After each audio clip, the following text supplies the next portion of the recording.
할렐루야. 예, 역시 젊다는 게 좋은 것 같다는 생각이 듭니다.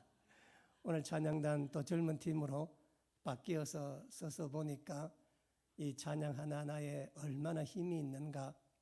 제가 찬양을 함께 부르면서 야, 나도 잘하든 못하든 목 놓아 불러야 되겠다. 더 힘있게 해야 되겠다 하는 생각이 들었었습니다.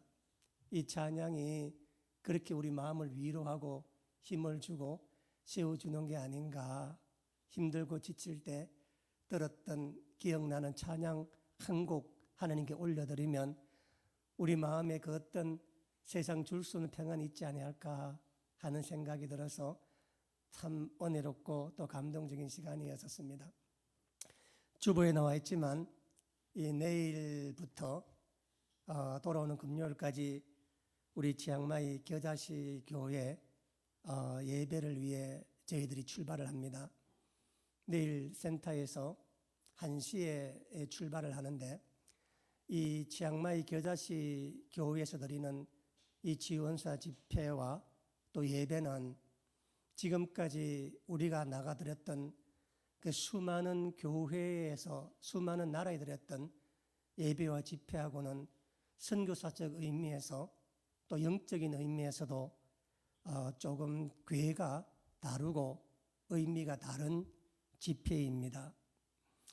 제가 잠시 뒤에 설명을 드리겠는데 그리고 또 한 가지는 사실 제가 해외를 나갈 때마다 느끼는 거지만 세상에서 제일 어려운 게 통역 설교 같아요. 제일 어려운 게 이게 왜냐하면 이 통역 설교는 이렇게 말씀을 전거를 하는데 특히 저 같은 경우에는 이렇게 막 이 성경을 이렇게 많이 막 펴놓고 이렇게 장황하게 설교하는 스타일이잖아요. 그렇죠? 짧게 짧은 문장으로 설교하는 스타일이 아니라 길게 설명하다 보니까 제가 한번 하고 통역하는 동안에 다음번 뭘 해야 되는지 잊어버릴 때가 많습니다. 길하다 보면은. 그리고 또 거기에 해야 되는 이렇게 신경을 쓰다 보니까 사실은 통역 설교는 매우 어렵습니다. 천원장은 보면 정말 잘하는데 저는 늘 어려워요. 그래서 이번에 가서 저희들 집회가 3번 있는데 화요일 첫날 집회는 제가 여는 집회로 예배를 드리고 그리고 화요일 밤부터 수요일 아침 2번에 본격적인 치유 영상 또 은사 집회가 있습니다. 그래서 가기 전부터 설교가 걱정이 아니라 통역이 걱정입니다.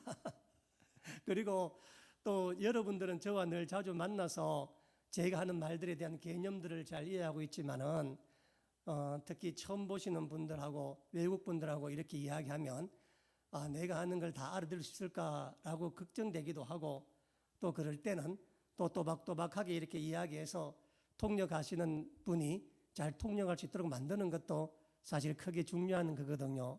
그래서 오늘 제가 2가지를 설명을 드리려고 그러는데 하나가 뭐냐면은 이번 치앙마이 겨자씨 교회 집회가 선교사적으로 또는 영적으로 어떤 의미가 있을까 한번 생각해보고 또 하나는 지금 우리 이곳에 함께 가는 분들이 많은데 여러분들이 갔을 때 제가 치앙마이 설교할 때 그때 이런 개념으로 설교할 거라는 걸 미리 한번 설명해서 여러분은 듣고 가서 그날 제가 버벅거리더라도 은혜 받는데 지장이 없도록 그래서 뭔가 이렇게 앞뒤가 말이 잘 안 맞고 통역하다 보면 그렇습니다. 그럴 때라도 목사님이 저런 취지로 이번에 설교를 한다 이렇게 생각하시면 될 것 같아서 먼저 이번에 한번 그런 얘기를 한번 나누려고 합니다. 제가 해외 선교뿐만 통틀어서 해외를 제일 처음 나갔던 게 해외 선교를 나갔었는데 그게 35년 전인 1990년 7월 달이었습니다. 되게 오래됐죠. 그렇죠? 그때 제가 1989년도 겨울부터 당시에 우리 중국 선교를 염두에 두고 선교 모임이 있어서 당시에는 중국 선교사로 가는 게 신학생들의 대부분의 꿈이었고 또 그 당시 때 되게 중국 선교의 바람이 불 때였었습니다. 그래서 우리나라 교회 치고 중국 선교하는 교회가 한 군데도 없었고 전부 다 중국으로 갈 때 그때 초창기 때 제가 1990년 7월 달에 원래 중국에 들어가기 위해서 선교 훈련을 받고 그해 7월 달에 중국 들어가기로 했었는데 1989년도에 천안문 사태가 일어납니다. 그래서 천안문 사태로 말미암아서 1990년부터 중국 정부에서 공식적으로 외국인 입국 금지를 내립니다. 당시 천안문 사태가 중국 체제를 흔드는 무슨 민주화 운동이었잖아요. 그렇죠? 그래서 중국 정부에서 외국인들 입국 전면 금지를 해서 원래는 중국 가려고 준비를 했다가 중국을 가지를 못하고 대신 대만으로 가게 된 겁니다. 그래서 제 삶의 첫 번째 해외 방문이자 첫 번째 해외 선교가 대만에 가서 중국을 바라보면서 중국 선교 어떻게 할 것인가 라고 하는 것을 고민했던 그게 바로 대만이었습니다. 그로부터 8년인가 제가 아무리 기억해도 기억이 잘 안 나요. 원혜쌤 물어봐도 잘 기억 못 하겠다 그러더라고요. 8년인가 9년쯤 뒤입니다만 제 생각에는 아마 한 1998년도인가 아마 그 정도 99년도쯤 될 겁니다. 그때 제가 마침내 중국에 가게 됩니다. 그때 중국 가게 되는데 그때 중국 처음 갔던 데가 중국 흑룡강성이었습니다. 해룡장성 그러잖아요. 그렇죠?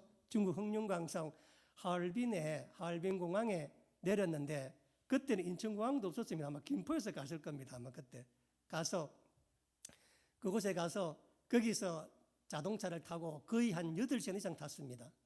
8시간 이상 타고 그 하얼빈에서 이 남동쪽에 있는 목당강시라는 시 이름이 있습니다. 중국말로는 무진장시라 그러던데 그 목당강시에 속해 있는 곳에 합탈촌이라고 하는 조선족들이 모여 사고 있는 집성촌이 있었습니다. 합탈촌이라고. 그래서 제가 그곳에 첫 번째 중국 선교를 갔던 기억이 있습니다. 벌써 그것도 27년 전, 7, 8년 전의 이야기입니다. 그리고 난 다음 그 뒤로부터 중국 길림성 영길이나 선양이나 밑에 북경, 청도, 상해 그리고 밑에 남쪽에 광동성으로 와서 광주 그리고 심천 그리고 홍콩, 마카오 이런 곳들을 한번 다 둘러봤습니다. 한 20년 세월 동안에 둘러봤습니다. 그러다가 제가 중국에 마지막으로 가게 된 게 7년 전이었던 2018년도 4월 달이었습니다. 그게 바로 곤명이었고 그때 마지막 가서 곤명에서 만났던 목사님이 내일 우리가 겨자씨 교회에 가게 될 장승은 목사님이 바로 그곳에서 만났습니다. 그러니까 중국 선교 35년의 역사 가운데 제가 중국에 마지막 들어간 곳이 곤명이었고 그곳에서 마지막 만난 목사님이 장승은 목사님이 있었는데 하나님께서 이번에 인도하셔서 이곳에서 태국 치앙마이 장승은 목사님이 목회하시는 그 겨자씨 교회에서 이번에 집회를 하게 된 것입니다. 2018년도는 우리 선교사, 우리 한국 선교 세계 선교사 쪽에 굉장히 중요한 해입니다. 왜냐하면 2018년 2월 3월 달에 시진핑 정부 2기가 들어옵니다. 제가 여기 오늘 말씀을 3회도 써놨지만 2기가 시작되기 전 한 달 전 2월 달에 종교 사무조례를 발표를 하면서 더 이상 외국인들이 이 중국 사람들에 대해서 종교적 활동을 금지하는 법을 만들어 갑니다.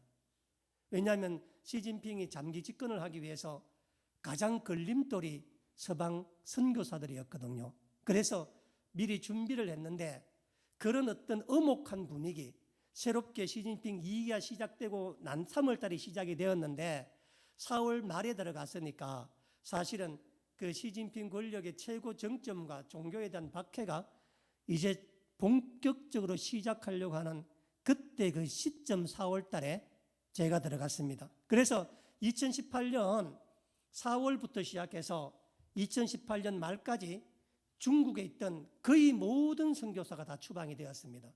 제가 알기에 우리나라 선교사만 2,000명 이상이 거의 한 해 동안에 불과 몇 개월 사이에 다 되었으니까 그러니까 제가 이제 선교사 추방이 막 일어나고 있던 막 시작하려고 하던 그 시점에 마지막으로 중국 곤명에 가게 된 겁니다. 그때 그래서 중국 선교하던 많은 선교사들이 다시 다 나와서 일부는 우리나라에 왔고 일부는 제3국으로 다시 선교지를 옮겼는데 그 중에 한 분이 대만 행복한교 김중훈 목사님도 그때 있다가 나오셔서 중국과 같은 문화권인 대만에 가서 선교 활동을 하고 있습니다. 공식적으로 중국 정부가 이 선교를 막았기 때문에 한국 교회도 공식적으로 중국 선교의 길이 막혔습니다. 왜냐하면 한국 사람이 중국 사람들을 선교들 만나게 되면은 우리나라 사람은 추방되면 그만이지만은 중국 사람들에게 엄청난 페널티가 부과가 됩니다. 외국에 있는 선교사, 외국에 있는 교인들 접촉마더라도 중국 사람들에게는 2,500만 원 벌금을 내야 됩니다. 2,500만 벌금이 우리에게도 큰 돈이지만은 중국 일반 서민들에게는 상상도 할 수 없는 큰 돈입니다. 그래서 그들을 보호해야 되고 그들을 함께 하기 때문에 공식적으로 선교 활동을 금하고 그리고 중국에 공식적으로 선교 방문도 할 수 없게 되었던 시점이 바로 2018년 4월 그 즈음이었습니다. 제가 그때를 갔는데 그때 분위기가 얼마나 압박감을 느꼈는지 선교사들 사이에도 서로 연락을 하지 않았습니다. 혹시 공안에게 다 발각되어서 불이익당할까 봐. 지금 생각해 보면 전부 다 공안이 조사 다 되어 있어서 나가는 순서만 정해져 있었는데 그래서 제가 곤명 한인교회에서 예배를 집회를 하는데 그때 그 장승원 목사님께서 곤명 지역에 있는 선교사들 전부 다 예배 좀 오라고 연락을 드렸는데 그때 선교사들이 지금이 어느 판국인데 예배를 드리고 어느 시점인데 선교사를 모이라고 하느냐, 지금은 이렇게 숨지고 있을 때다라고 해서 그때 장성원 목사님이 내게 미안하다며 사람이 더 많이 와야 되는데 적게 왔다는 말을 그때 제게 하더군요. 그만큼 분위기가 되게 힘들 때였었습니다. 그런데 장성원 목사님은 중국인을 대상으로 하는 그 선교사가 아니었고 곤명에 나와 있는 한인교회 한국 사람을 대상으로 하는 한인교회 목사였었습니다. 그래서 이 중국 사람을 대상으로 하는 선교는 불법이지만 중국에 나와 있는 한국인을 대상으로 하는 한국교회 목사는 합법이에요. 그러니까 그래서 장승원 목사님은 다른 선교사들에 비해서는 그나마 좀 더 안정적이고 그나마 좀 뭐라 그럴까요? 불안감은 덜했지만 결국은 장승원 목사님도 결국은 그 비자 연장이 안 되어서 결국은 중국에 나오게 되었고 그때쯤 우리 이현진 전사님이 중국에 가 있다가 돌아오게 되었던 때가 바로 그때쯤입니다.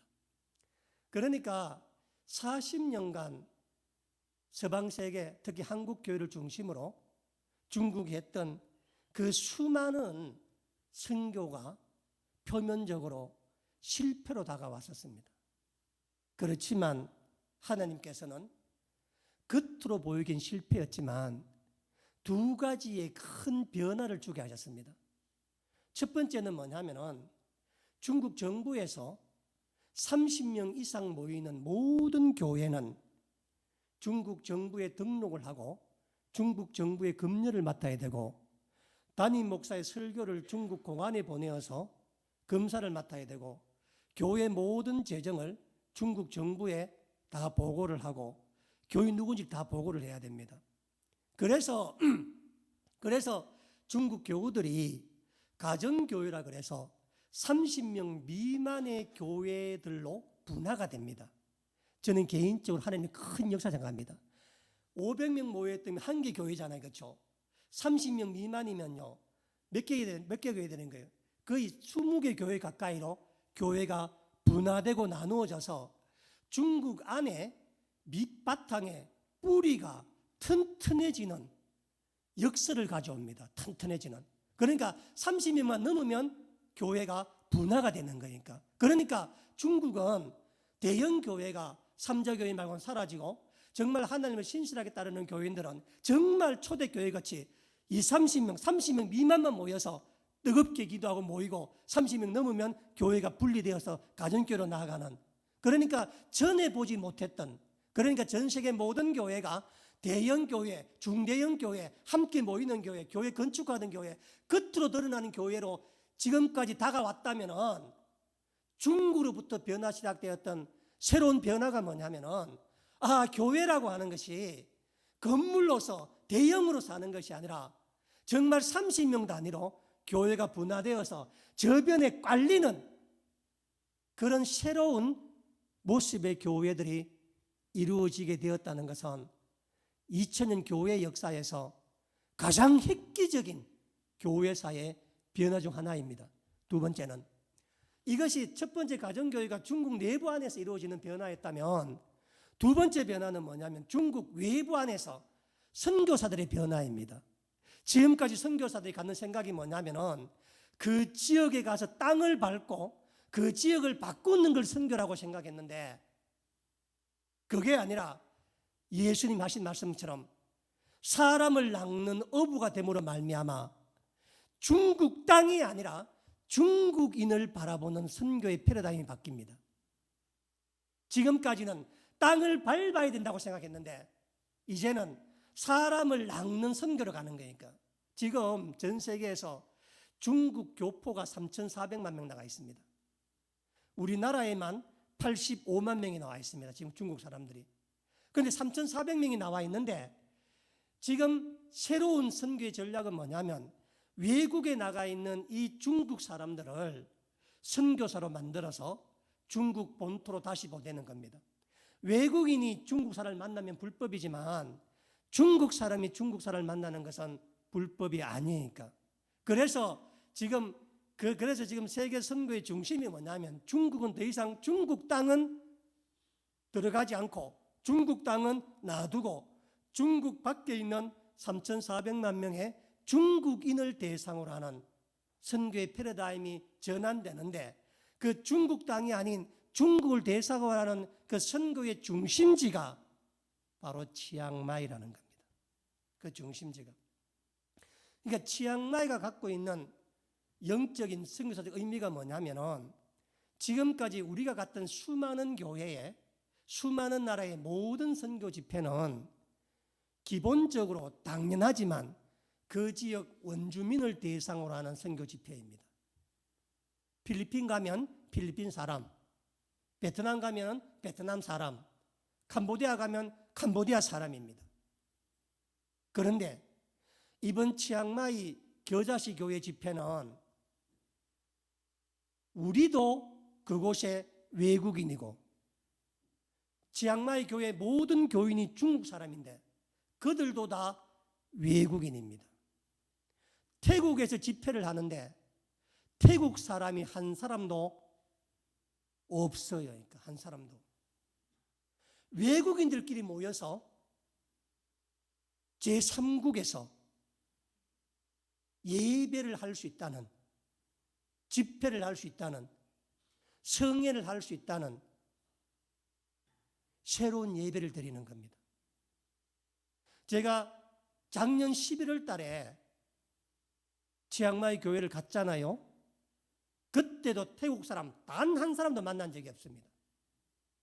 중국 분들만 만나고 돌아왔는데 태국에 갔다가 태국에 집회하러 갔는데 태국 사람을 만나지 못하고 중국 사람만 함께 만나서 돌아오는 이 새로운 예배.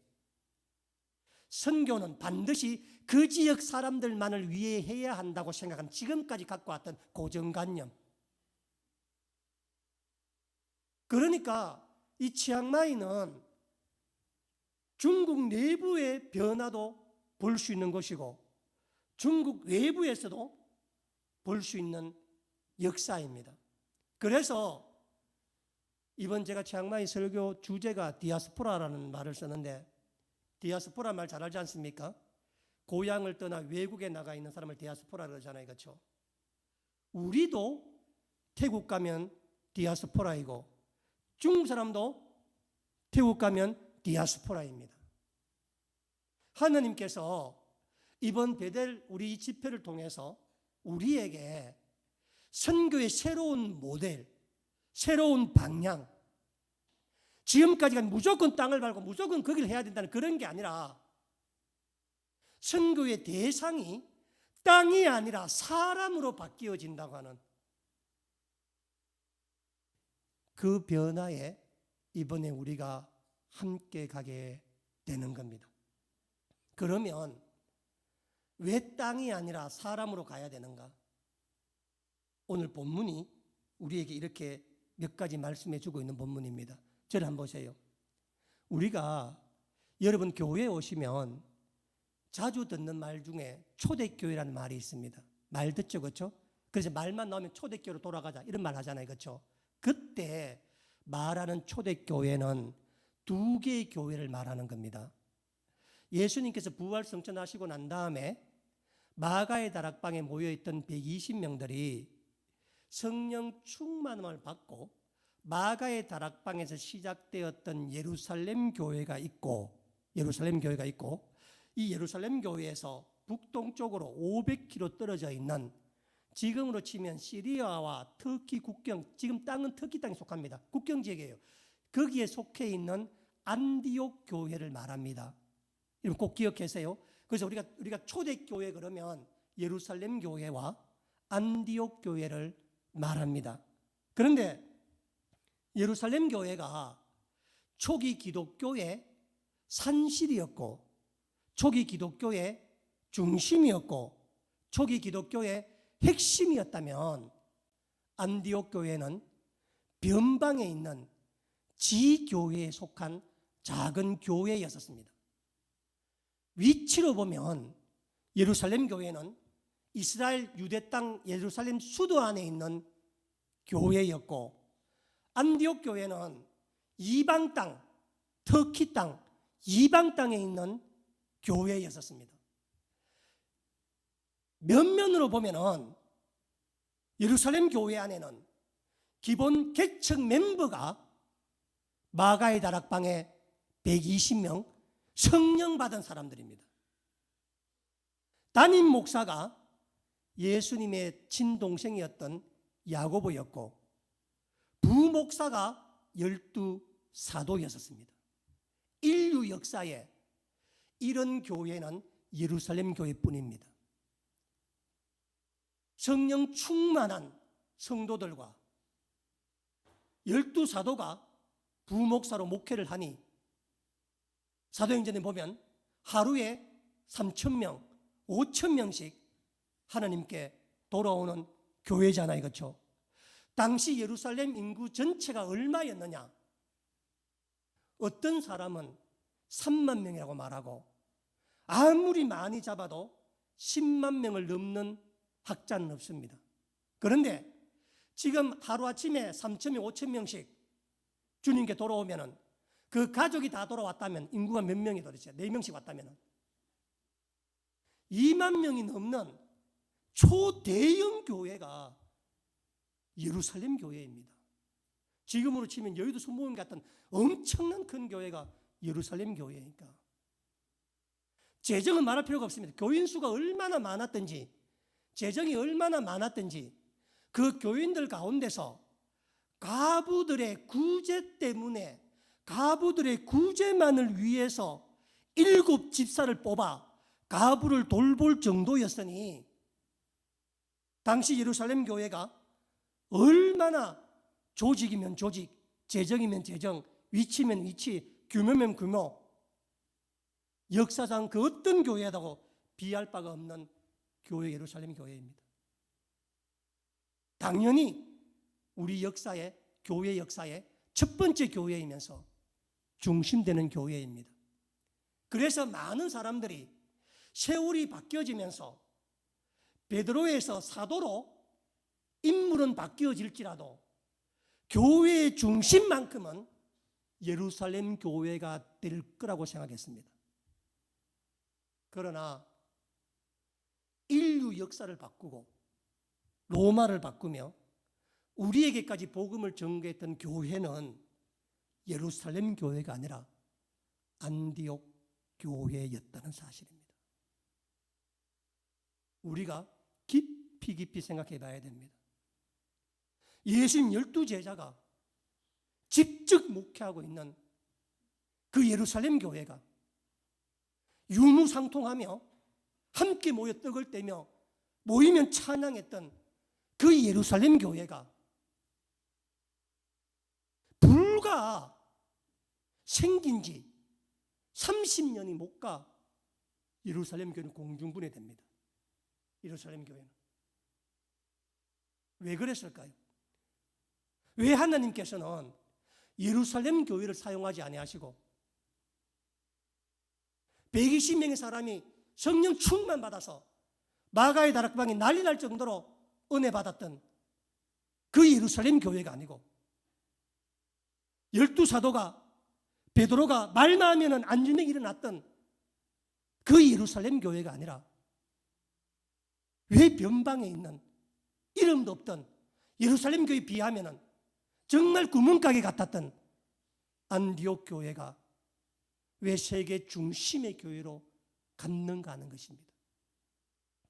그 해답이 사도행전 1장에 나와 있습니다. 다음 찾아보세요. 다음 찾아보세요. 사도행전 1장 187페이지에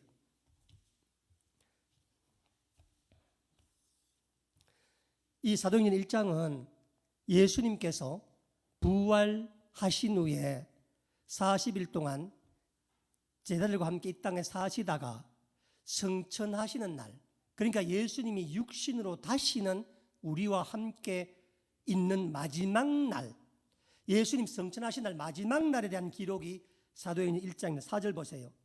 사도와 함께 모이사 그들에게 분부하여 이르시되, 명령하신 겁니다. 그들에게 뭘 명령했느냐? 예루살렘을 말하고 떠나지 말고 내게서 들은 바 아버지께서 약속하신 것을 뭐라고요? 기다리라. 이게 뭐예요? 성령입니다. 자, 날 보세요. 예수님께서 유언을 마지막 말씀을 하시는데, 너희들 잘 들어 내 말. 아무도 예루살렘을 떠나지 말고 아버지께 약속하신 그것을 받을 때까지 기다리라. 성령을 받을 때까지, 성령 충만까지 기다리라고 예수님께서 말씀하셨어요. 자, 그리고 난 다음에 8절 보세요. 이 8절이 예수님 이 땅에서 제자에게 하신 마지막 말씀이에요. 마지막 말씀.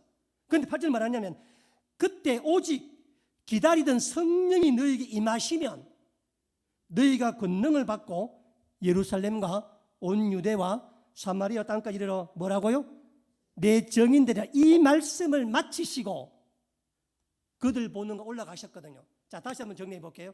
예수님께서는 마지막 유언을 두 가지 하셨습니다.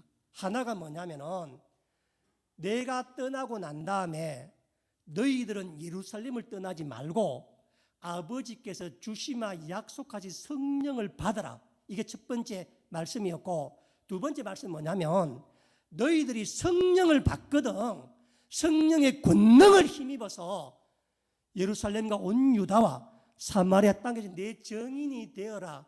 이게 예수님 마지막 유언이었습니다. 여러분, 유언은 반드시 지켜야 되는 겁니다. 사람이 살다가 죽을 때 마지막 한 유언도 법적으로 전부 다 지켜야 되는 겁니다. 그런데 예수님 말씀이 오죽했겠습니까? 제자에게 주신 사명이고 제자에게 주신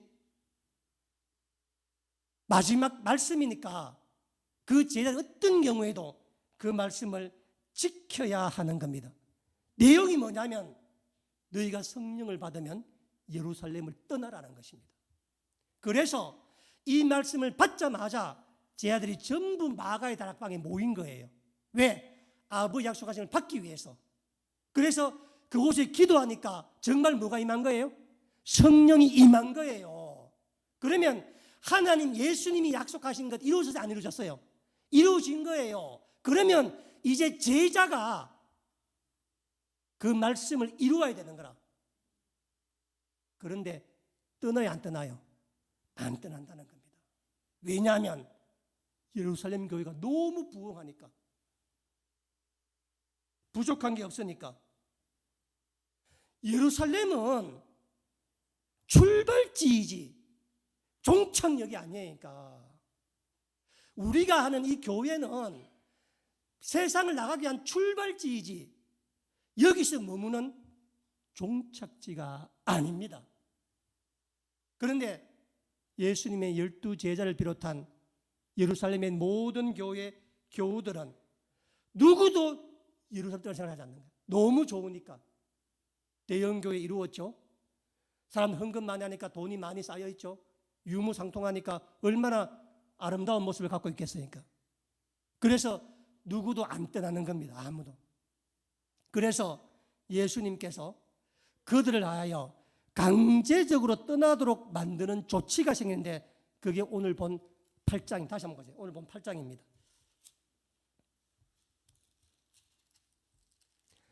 사람들이 안 떠나니까 예수님께서 극단적 방법을 선택하세요. 자, 8장 1절 보세요. 8장 1절에 사울은 그가 죽임을 당을 마땅히 여기더라. 그날이란 말은 뭐냐면 사도 바울 되기 전 사울이 서대반 집사를 죽인 날을 말합니다. 그날에 예루살렘에 있는 교회에 공표하세요. 큰 자에 공표했어요. 큰 박해가 있어 사도 외에는 다 유다와 사마리아와 모든 땅으로 흩어지니라 줄치놓으세요. 이게 뭐냐면은 사도들이 예루살렘 교회가 예수님께서 예루살렘 떠나 땅까지 가라고 이야기했는데 아무도 가지 않아 하니까 하나님께서 박해를 일으킵니다. 박해를.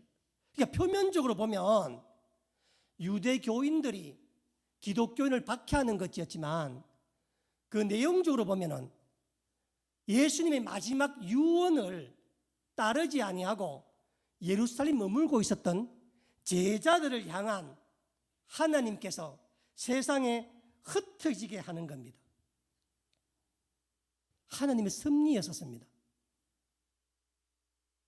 우리가 세상 살아가면서 여러분 세상 살아가면서 어려움을 당할 때 어떤 고통을 당할 때 우리 또한 그렇게 흩어져 있는 사람들입니다.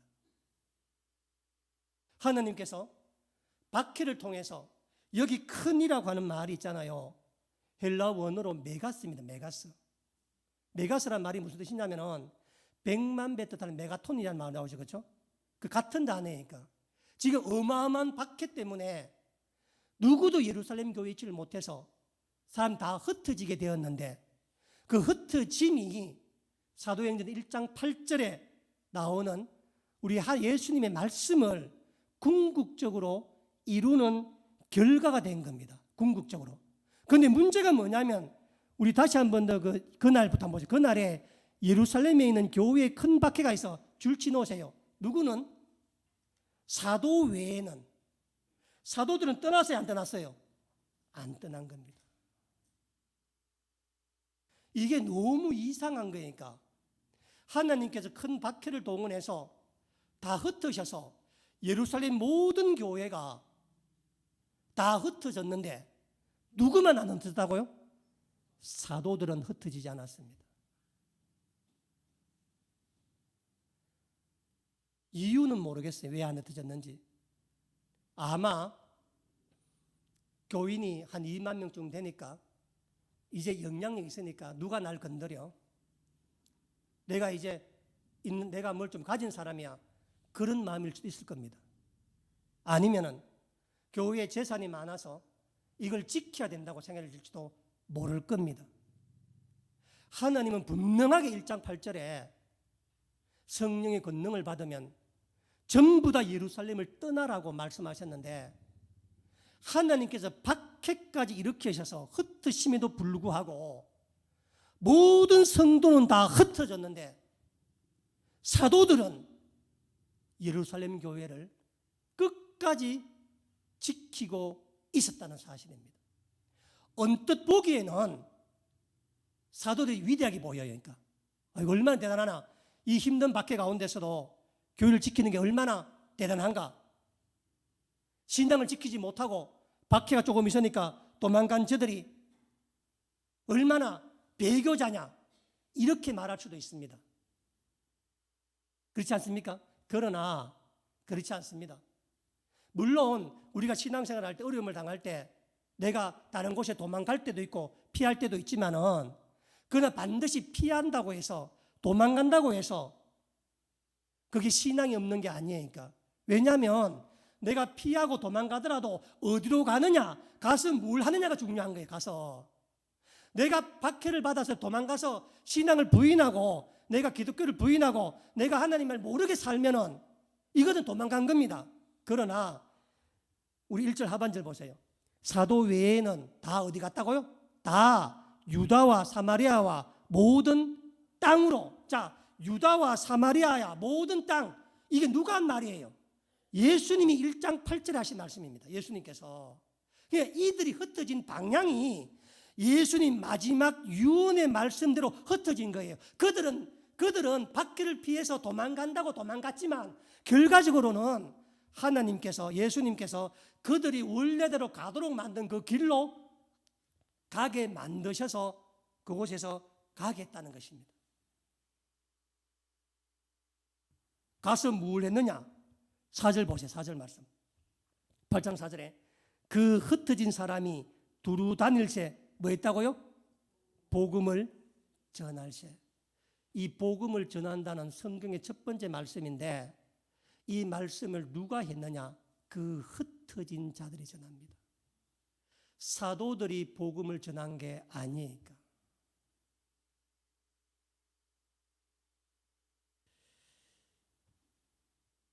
이 사람들은 유대교의 박해를 피해 도망은 갔지만 그들이 도망가는 자리마다 가는 곳마다 주님의 정인이 됩니다. 핍박이 무서워서 도망간 것도 있지만은 느닷없는 예루살렘의 그 박해를 바라보면서 비로소 사도행 1장 8절에 우리 하나님의 마지막 유언이 생각이 나고 이루어드리는 결과를 맞습니다. 그래서 결론적으로 말하면 예수님의 기독교 복음이, 생명의 복음이 예루살렘을 넘어서는 일에 결정적 일을 한 사람들이 바로 이 흩어진 사람들입니다. 그래서 어떻게 되었느냐? 전부 다 사도행전 11장 보세요. 11장 한번 보세요. 어떻게 되었느냐? 자, 11장 19절 말씀 보세요. 19절 말씀에 11장 19절 다음 찾아보세요. 그때에 스데반의 일로 8장에 나오는 얘기잖아요. 그죠? 스데반의 일로 일어난 환난, 박해로 말미암아 뭐한 사람들이? 흩어진 사람들이 베니게와 구브로와 안디옥까지 이르러 유대인에게만 말씀을 전하였는데 그 중에 구브로와 구레네 몇 사람이 안디옥에 이르러 헬라인에게도 말하여 주 예수를 전파하니 주의 손이 그들과 함께 하심에 수많은 사람들이 믿고 주께 돌아오더라. 이 스데반 집사 일로 말미암아서 초대교회의 첫 번째 박해가 일어납니다. 첫 번째 초대교회의 순교자는 사도가 아니라 스데반 집사입니다. 이 스데반 집사의 박해로 말미암아서 앞으로 300년간 박해가 일어나는데 그 출발이 스데반 집사라. 그 박해 속에서 성도들이 도망을 갔는데 어떤 사람은 어딜 갔느냐? 예루살렘의 위쪽에 있는 구브로라는 강입니다. 구브로가 어디냐면은 섬이 지중해 안에 있는 섬입니다. 이 구브로 섬이 어떤 섬이냐? 그 유명한 바나바의 고향입니다. 바나바 고향이고 첫 번째 제1차 전도 여행을 떠날 때 첫 번째 목적지가 구브로에 있었습니다. 또 어떤 사람들은 터키 북쪽 시리아 쪽에 베니게 쪽으로 도망간 사람이 있었고 또 어떤 사람은 더 멀리 안디옥까지 간 사람들이 있었고 처음엔 이 사람들이 그곳에 가서 유대인들에게만 복음을 전했는데 어느 날 구브로와 구레네에서 온 사람들이 안디옥까지 와서 헬라인에게도 복음을 전가함으로 말미암아 그 유명한 안디옥 교회가 생긴 겁니다. 자, 저를 한번 보세요. 세상 사람들은 예수 믿는 사람을 뭐라고 불러요? 그리스도인이라고 부르죠. 그렇죠? 우리 믿는 사람을. 그러니까 세상 사람들이 여러분 성경을 보시면 우리 11장 넘어가시면 자 26절 말씀에 26절에 만남에 안디옥에 데려가서 둘이 교회에 1년간 모여 큰 건물을 가르쳤고 제자들이 안디옥에서 비로소 뭐라고요? 그리스도인이라 일컬음을 받게 되었더라. 예루살렘 교회를 바라보고 세상 사람들이 예루살렘 교회 성도들에게 그리스도인이라고 별명을 붙여준 게 아니라 안디옥 교회를 다니는 사람들을 보고 사람들이 그리스도인이라고 불러준 겁니다. 자, 11장 22절 말씀에 보면은 예루살렘 교회가 이 사람들의 소문을 듣고 바나바를 어디 보내요? 안디옥까지 보냅니다. 그러니까 안디옥 교회는 예루살렘 교회가 개척한 교회도 아니고 사도들이 개척한 교회도 아니고 흩어진 사람들이 그곳에 가서 만들어진 교회입니다. 거기 교회가 서니까 예루살렘 교회에서 소문을 듣고 목회자 바나바를 파송을 하고 제2대 목회자가 그 유명한 바울 사도입니다. 그래서 안디옥 교회에서 예루살렘 교회는 2만 명이 넘고 재정이 아무리 풍부했지만 단 한 명의 선교사도 파송하지 아니하고 단 한 번의 선교 활동도 하지 않았지만은 변방 안디옥 교회는 서자마자 자기 교회 담임 목사였던 1대 목사였던 바나바와 2대 목사였던 바울을 구별하여서 선교사로 파송하게 되고 이 파송이 1차, 2차, 3차 전도여행으로 이어져서 온 유럽과 전 세계 복음이 전거되는 역사가 일어나는데 그 중심이 안디옥 교회가 아니라 예루살렘 교회가 아니라 안디옥 교회였고 그 시작이 흩어졌다는 겁니다. 여러분, 여기 8장에 나오는 흩어졌다는 말과 11장에 나오는 흩어진 자 같은 단어입니다. 여기 흩어졌다는 동사로 디아스페로라는 동사를 쓰고 있습니다. 여기서 나온 말이 디아스포라, 흩어진 사람들입니다. 잘 보세요. 이 디아스페로라는 헬라어 동사는 넓게 뿌리다, 흩어지다는 단어인데 농부가 밭에 씨를 뿌릴 때, 흩뿌릴 때 사용하는 단어입니다. 자, 그러면 보세요. 농부가 밭에 씨를 뿌릴 때 밭을 갈고 나서 씨를 뿌려요? 맨 땅에 뿌려요? 맨 땅에 뿌린다고? 그름을 미리 넣고 준비합니다. 하나님이 여러분을 어딘가 보냈다면 뭐라는 거예요? 미리 뭐 있다는 거예요? 다 준비를 다 했다는 거라. 나는 왜 이 모양 이 꼴이야? 이게 아니라 여러분이 아무리 힘든 곳에 뿌려졌다 할지라도 농부가 씨앗을 뿌리는데 아무데나 뿌려요? 안 뿌려요? 안 뿌립니다. 아무데나. 여기서 중심이 뭐냐면은 씨앗은 자기가 뿌려지는 곳을 결정해요? 결정해요? 못해요? 못합니다. 오직 농부가 하는 거라. 농부가 밭을 겨우내 밭을 준비하고 그럼 놓고 북을 돋우고 막 퇴비를 넣어가 때가 되었을 때 농부가 조심스럽게 씨를 뿌리는 거잖아요. 그렇죠? 그래서 초대교회 교인들은 내가 박해를 받아 가중에 도망 나온 것이라 여겼지만 하나님께서 나를 붙들어 세우는 새로운 밭에 준비시켜 나를 뿌렸다고 믿었던 겁니다. 할렐루야. 그래서 주도권이 내가 누구라고? 하나님인 거예요. 그럼 이런 질문을 할 거예요. 목사님, 그럼 나는 평생 이렇게 어렵게 살아야 됩니까? 이거 하나님께서 주신 이 밭입니까 내가? 아닙니다. 씨앗은 한 번 뿌리면 자라서 끝이 나지만 사람은 하나님께서 항상 밭을 바꾸어 주셔야 하니까 하나님께서. 모세를 보세요. 모세가 처음 뿌려진 씨앗은 고센 땅에 있는 히브리 노예의 요게벳 집안이라. 다음번 옮긴 자리가 어디예요? 왕궁이라. 왕궁. 다음 옮긴 자리는 미디안 강야. 그 다음 옮긴 자리는 출애굽 지도자라. 그래서 하나님께서는 우리를 흩어 뿌리시고 세상에 보내시는데 보내실 때도 미리 밭을 장만해 가중에 잘 자라도록 물 주고 기름 주고 농부가 얼마나 잘합니까? 세우도록 만들어 줌과 동시에 거기만 영원히 있는 것이 아니라 하느님, 우리는 항상 때를 따라 이 밭에 옮기고 저 밭에 옮기고, 그러니까 지금 여러분 어려움이 영원히 될 것 같아요? 바뀔 것 같아요? 바뀝니다. 여러분 질병이 영원히 갈 것 같아요? 아닙니다. 하나님께서 때를 바꾸어서 만들어 주시는 거니까. 여기에 디아스포라라고 하는 말의 의미에 담긴 영적인 의미입니다. 밭을 준비한 사진. 그래서 내가 어디에 살든 어디에 흩어져 있든 간에 신세 한탄하지 말라는 겁니다. 요셉 보시기 바랍니다. 요셉이 뿌려진 밭은 애굽의 노예였었습니다. 요셉 원망하지 않습니다. 내가 지금 이곳에 있는 것이 내가 온 것이 아니라 하나님이 나를 보내셔서 왔다고 믿는 보낸 자의 신앙이 있는 사람은 내가 아니라 보낸 분을 믿는 거라. 보내신 분을 믿는 거라.